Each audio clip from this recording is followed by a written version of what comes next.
You never think your entire world can collapse in a single sentence. But that's exactly what happened to me. My name's Daniel, I'm 40 years old, and until a few months ago, I thought I had a simple, solid life, a loving wife, a teenage son I adored, and a home built with trust and years of shared dreams. I thought I had a family. My wife, or I guess I should say ex-wife-to-be, Megan, and I had been married for almost 12 years. But our story began 14 years ago when we were just two ambitious people working in the same office. She was charming, smart, quick with a smile, the kind of woman who made you feel like the center of her world. I fell fast. We hadn't even been together for a year when she told me she was pregnant. I won't lie. I hesitated. It felt fast, too fast, but Megan was determined to keep the baby. And something in me wanted to be the man she could rely on. So I stood by her.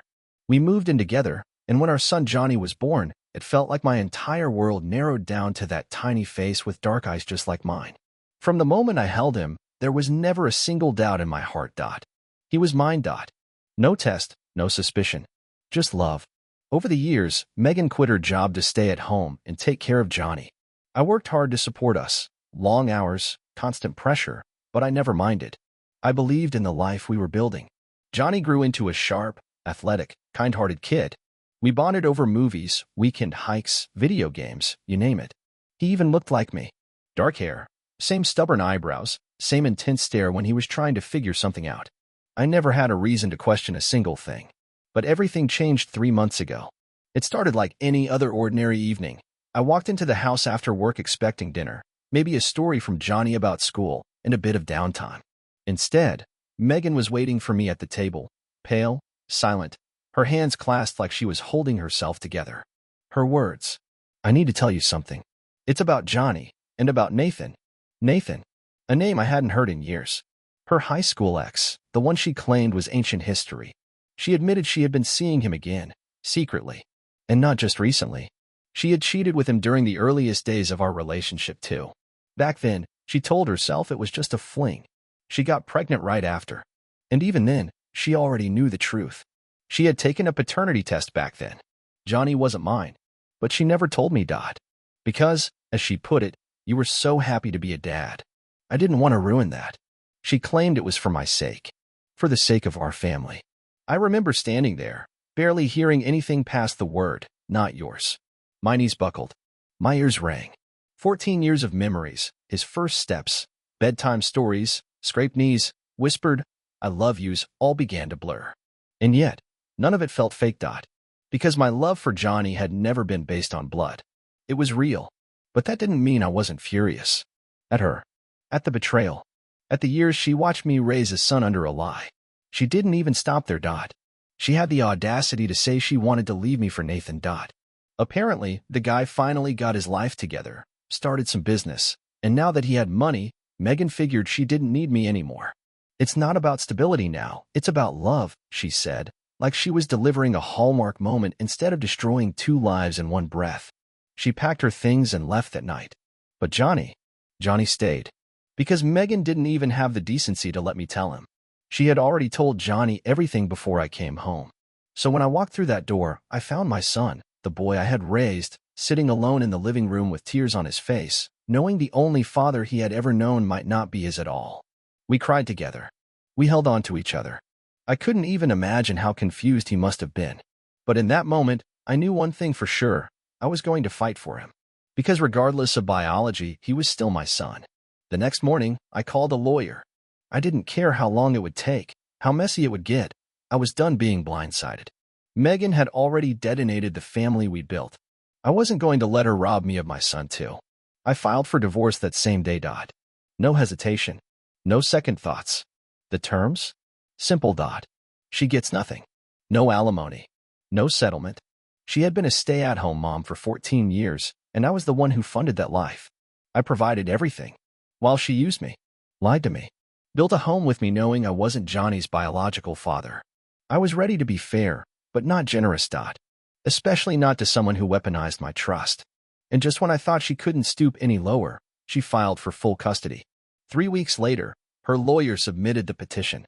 Apparently, Megan and Nathan wanted to relocate to another city to expand Nathan's business. And they wanted to take Johnny with them. Their offer? I'd get visitation rights. Weekend visits, supervised calls, basically the parenting equivalent of scraps. It was like they thought I'd roll over and say, "Sure, go ahead and take the boy I've raised since he was in diapers." No, absolutely not. That boy chose to stay with me when she left. That boy called me Dad, not Nathan. I wasn't going to lose him to this twisted fantasy Megan had built with her shiny new businessman. We tried mediation. It failed spectacularly.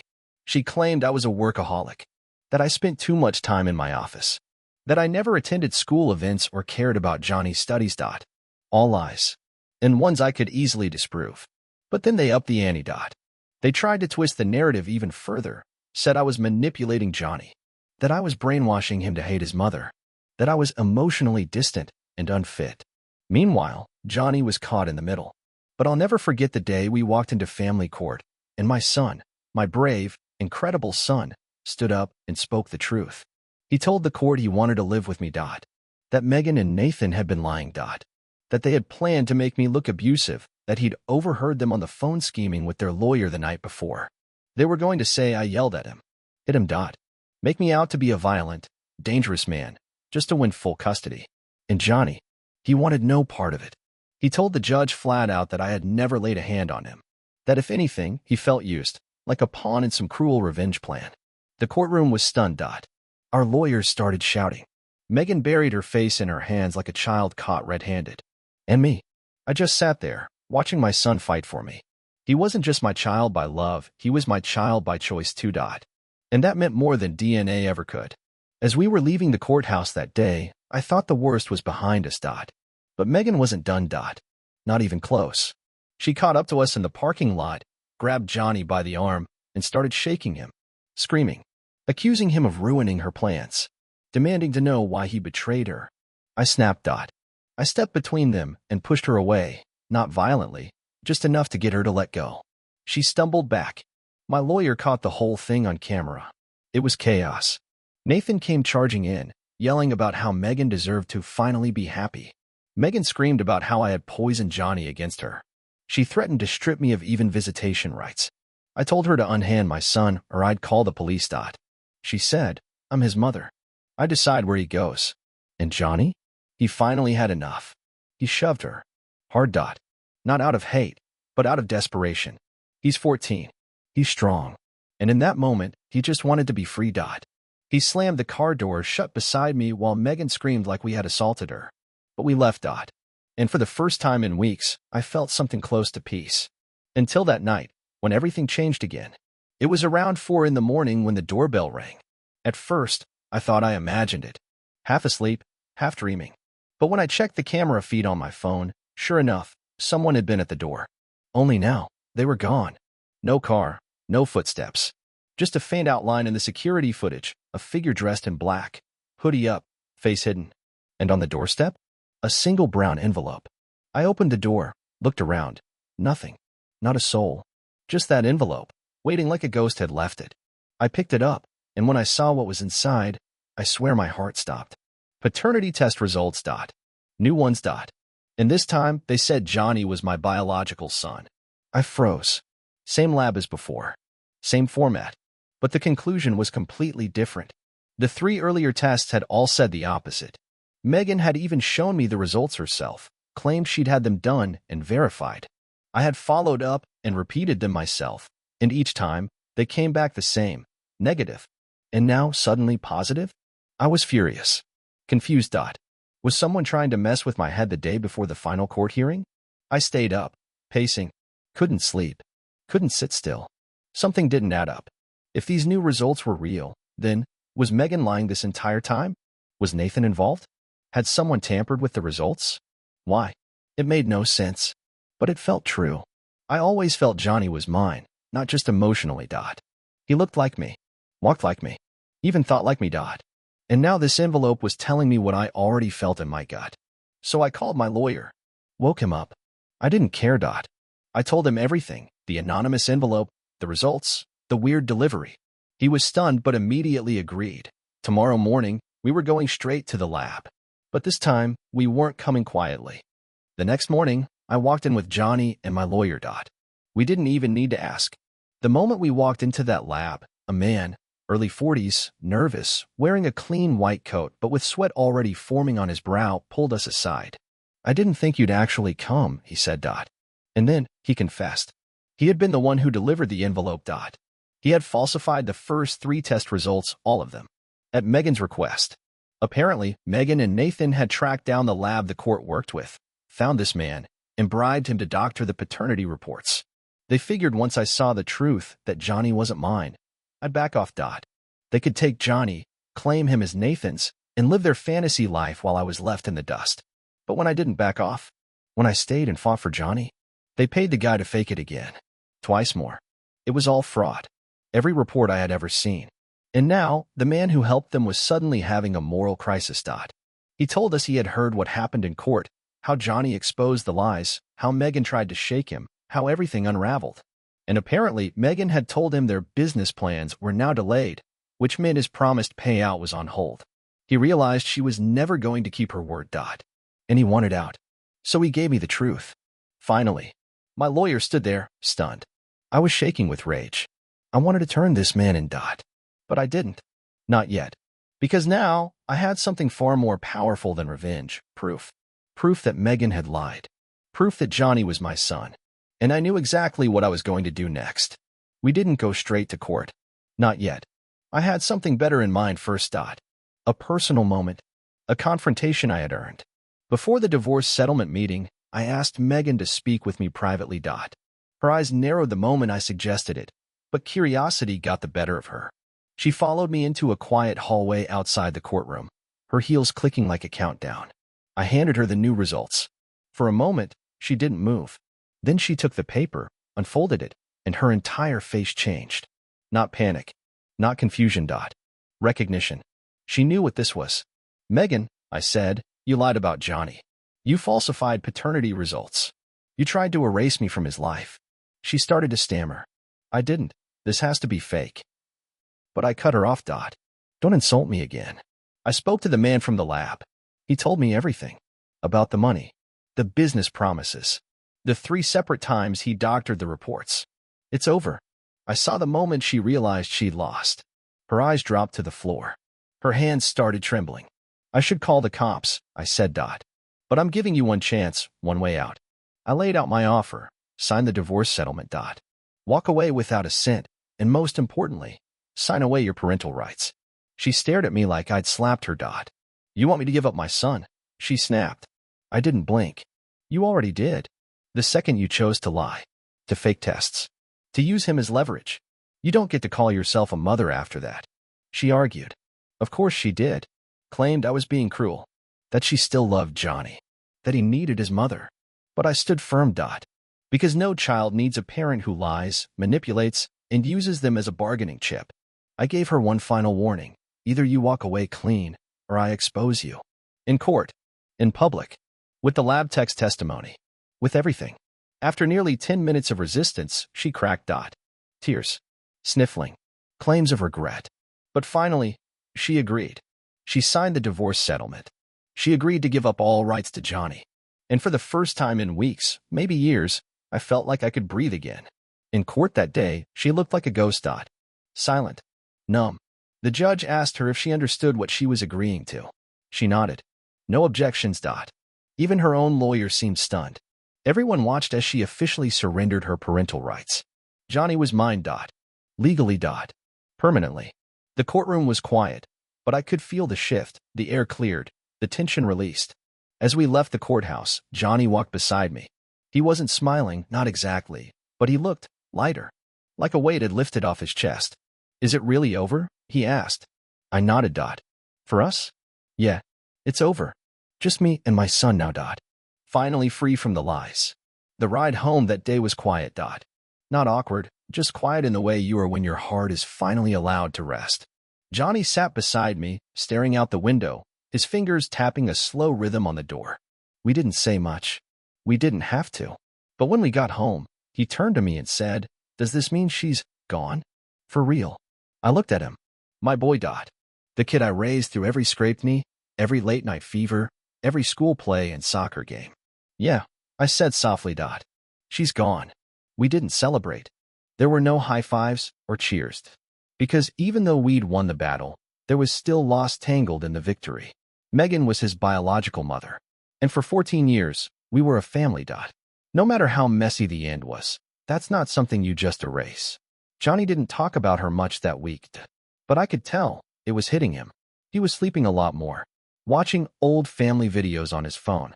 I caught him staring at a photo of the three of us from years ago. Halloween, him dressed as a pirate, me as a reluctant cowboy, and Megan with cat ears, and that fake laugh she always wore for the camera. I wanted to tell him that it was okay to miss her, that it didn't make him disloyal to me, but I didn't know how. So I did the only thing I could. I stayed present, cooked his favorite meals, took him out to the arcade, sat with him during movies, even if I'd seen them 100 times. I wanted him to know that no matter how upside down his world felt, I wasn't going anywhere. And yet, I'd be lying if I said I didn't have my own demons. Even now, some nights, I lie in bed staring at the ceiling, asking myself, how did I not see it? How did I not know Megan was lying for so long? Why did I trust her so blindly? But the truth is, when you love someone, you don't look for betrayal. You look for the good. And I saw it in Johnny every single day. A few days after court, Johnny finally spoke about the push, the one that happened in the parking lot. He looked down and said, I didn't mean to hurt her. I just wanted to get away. I put a hand on his shoulder. You didn't hurt her, Johnny. You protected yourself. That's different. He nodded. But I could tell, the guilt still lingered. And then he asked something that completely broke me. Do you think I'm like her? I shook my head so hard it almost hurt. No. No, son. You are nothing like her. You stood up for the truth. You fought for what's right. She ran from it. That makes you stronger than she'll ever be. He didn't respond, but I saw a small flicker of relief in his eyes, like he needed to hear that more than anything. Later that night, I found a drawing tucked into the side of the fridge.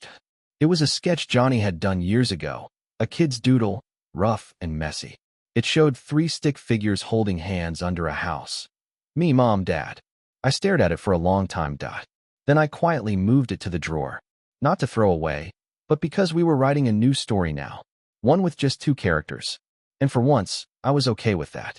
Just when I thought the storm had passed, life had one more cruel surprise waiting. And it came, in the most bizarre way. A few nights later, I got a text from an unknown number. No name, no introduction, just 5 words. You don't know everything yet. I almost laughed. I thought it was spam, some scam artist trying to scare me. But then the messages kept coming, all short, all ominous. Check your email tomorrow. There's more than one liar. I didn't sleep that night. The next morning, I opened my inbox, and there it was. One email, subject line blank, with a single attachment. A video. I clicked it, and I swear, my stomach dropped to the floor. It was a security recording from the same lab where we had done our paternity tests. Time-stamped. Crystal clear. There she was. Megan, sitting in the lab lobby with Nathan, weeks before she ever told me about the affair. Laughing, whispering, handing an envelope to the front desk clerk, the same tech who later confessed to me. This wasn't just fraud. This was premeditated. Cold. Calculated. She had set the whole thing up before she even came clean. She had built this plan months in advance. The fake tests, the custody grab, the relocation with Nathan, the business scheme. And she knew exactly what she was doing. Every step. Every lie. I forwarded the video to my lawyer immediately. He was silent for a full minute before saying, "This changes everything." We went back to court the following week. Not for custody. That was already done. But this time, it was about justice. About accountability. My lawyer presented the footage. The judge reviewed it in a private session first. When Megan was brought back in, she looked calm, smug, even, like she thought the worst was behind her. Then the judge asked, "Mrs. Harmon, would you like to explain your presence at the lab on this date?" The color drained from her face. And then, the lies began to unravel. In front of everyone. She claimed she was just getting paperwork. Then, that she didn't know Nathan had been there. Then she stammered something about coincidence and mistaken dates. But it didn't matter. The judge had seen enough. He didn't issue any immediate penalties, but he did issue a formal notice of potential criminal charges for paternity fraud, perjury, and attempted custodial interference. And right there in court, Megan broke down. Not the performative sobbing she used before. This was different. This was panic. A woman realizing her entire world was collapsing. But unlike her, I didn't look away. She tried to destroy me. She tried to manipulate our son, twist the system, and rewrite reality. And now, the truth was louder than any lie she'd ever told. After the hearing, Johnny looked at me and said, "She's never coming back, is she?" I paused. "No," I said. "Not the version of her we used to know." He nodded, didn't cry, didn't flinch. Just kept walking beside me. Two shadows in the sun. But only one truth between us now. The fallout was swift. After the hearing, Megan vanished. No texts, no emails, no more lawyers contacting mine. She had surrendered, not just in court, but in life. And to be honest, I wasn't relieved. I was angry, because it felt too easy. She walked away from the wreckage like she hadn't caused it, like she hadn't tried to destroy my life, or use our son as a tool to buy into a better one with her affair partner. But the damage was done. The consequences weren't just legal. They were emotional. And the ones left to deal with it weren't the ones who caused it. Johnny was quieter these days. He still laughed at my dumb jokes, still asked for fries with everything, still watched superhero movies next to me on the couch. But there was a heaviness in him now, a sort of shadow that lingered behind his smile. One night, he came into my room, something he hadn't done in years, and just sat on the edge of my bed. "I know you didn't want any of this to happen," he said. "But thanks for not giving up on me." I had to turn my head. I didn't want him to see the tears in my eyes. "I never will," I told him. "You're my son. Always have been. No paper changes that." And that's when he said something I'll never forget. "I used to think she was perfect, like moms are supposed to be. But now I don't know what to do with all this stuff in my head. I hate her, but I still miss her sometimes." "Is that bad?" I shook my head and reached out to him. "No, that's human. You're allowed to feel everything, even the things that don't make sense. Because that's what trauma does. It doesn't come in clean lines. It's messy. It contradicts itself. You can mourn someone while still being glad they're gone. You can love someone and still be furious with them." In the days that followed, we started trying to move forward, one small moment at a time. We cooked together. I taught him how to change the oil in the car. We picked out new furniture for the living room because, in his words, it doesn't feel like ours yet. We even started therapy together. Because while the court case was over, our healing was just beginning. He opened up about the bullying at school, the one that led to that fight months ago. He told me how helpless he had felt, how ignored, how alone. And I realized, Megan hadn't just betrayed me. She had failed him, too. Not because she lied to me. But because she never saw him. She was always too busy chasing a fantasy, trying to patch up her own regrets with lies, control, and manipulation. And here's the thing. It's easy to focus on the villains in your life. It's harder to accept that sometimes you trusted one. That's what I'm working on now, forgiving myself. Not for what Megan did, but for believing in her so blindly. But I refuse to carry that guilt forever. Because I didn't stay for her. I stayed for him. And I would do it all over again. A few weeks have passed since everything was finalized. No appeals. No surprise emails. No more drama. Just peace. Quiet. It feels strange. Not the kind of peace that comes with happiness, but the kind that follows a storm. The kind where the walls stop shaking, and you can finally hear your own breath again. Johnny's still adjusting. So am I. We talk more now. We're not afraid of silence like we used to be. He told me recently that Megan and Nathan officially moved to another state. No goodbye, no call. Just gone. He didn't cry. He just said, "I guess they were never planning to look back." And I said, "That's okay. We're not planning to stop moving forward. We've been rebuilding in our own quiet ways." He asked to repaint his room. Chose a bold blue that somehow makes the whole house feel different. I finally replaced the wedding photos on the shelf with a picture of us fishing last summer. We didn't catch a single fish, but the smiles were real. He's been writing a lot. I see the notebook open on his desk sometimes. Poems, sketches, lyrics. I don't read them, but I'm glad they exist. I, on the other hand, started therapy on my own too. Not because I'm broken, but because healing doesn't happen by accident. And I realized something important in one of those sessions. For 14 years, I thought I was building a family. But in reality, I was being one. Johnny didn't need a perfect mother. He didn't even need a perfect father. He needed someone who stayed, who listened, who showed up every single day, in spite of the chaos, the betrayal, the lies. And that's what I did, die. Every day. The last time Johnny brought up Megan, it was a whisper, just 5 words. Do you think she cared? I looked at him and gave him the only answer I could. I think she cared in her own way. But sometimes, love gets twisted by people who are too broken to hold it properly. He didn't ask again. He just nodded, then went back to his book. We've both accepted that we may never get closure from her, Dot. But that doesn't mean we can't have peace. Because at the end of all this, after the courtrooms, the lies, the fights, and the betrayals, we're still here. A little battered, a little bruised, but whole.